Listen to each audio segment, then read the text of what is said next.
Hey folks, welcome back to Only Best Fancy Novels. My name is Robin, and today I want to talk about Lives of Bitter Rain, a novella set within the world of Andrei Tchaikovsky's Tyrant Philosopher series.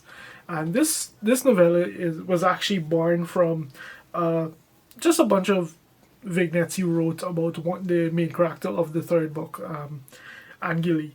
And this novella is her story. We basically get her backstory here, but it was born from that, and Tchaikovsky does what he does and just fleshed it out and gave us something that and turned out to be pretty fun to read.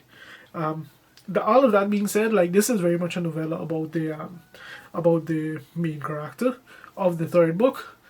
I don't think it's necessarily a good starting place to experience the series. So yeah. Anyway, let's get into this book. What it's even about. Like I said, it gives us Angeli backstory, and we get her story from childhood, pretty much leading into the events at the start of the third book, and not just her backstory. Like, this novella manages to pull double and triple duty. Like, we get to see a few more events leading into the start of the third book. We get a bit more knowledge transfer on how the Palestinian story works. We even get a few subplots here and there, just based on experiences Angeli has gone through as she became the person that we met at the start of the third book. So I think first and foremost, what I have to talk about is just the writing here. Like, it's very much a decent novella in which a sequence of events just plays out one after the other.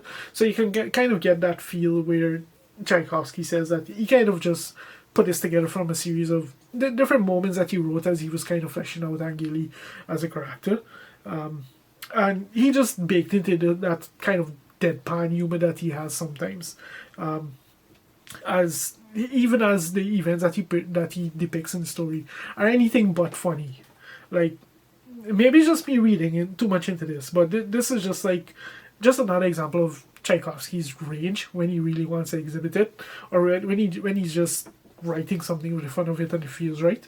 Like, this story, it's subtly different from what he's written to date, while at the same time very much being very true to what we see in the third book with that main character. So all of that being said, like, this book just made me like Angeli more, and I already liked her pretty much as that main character. Like, from a key moment of her childhood, a very formative moment that does have relevance in the story as we see over the course of it. Just the way that she eventually ends up in outreach, and the way that she was, just her interactions with the romantic interest that she had. Well, I call it romantic. Maybe if you squint really hard and you didn't question it too much, you can call it romantic. But yeah, like, it was that kind of story, really fun, and really interesting to read about. Like, she is a fun character to read, so in certain ways. So reading her backstory just increased that, just enrich that experience, I can say.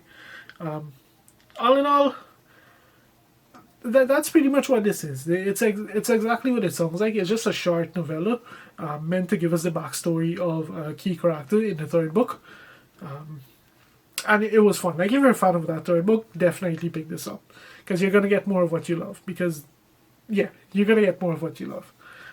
Honestly, that's pretty much all I have to say about this. If you made it this far into the video, thank you very much for watching, and I'll see you next time.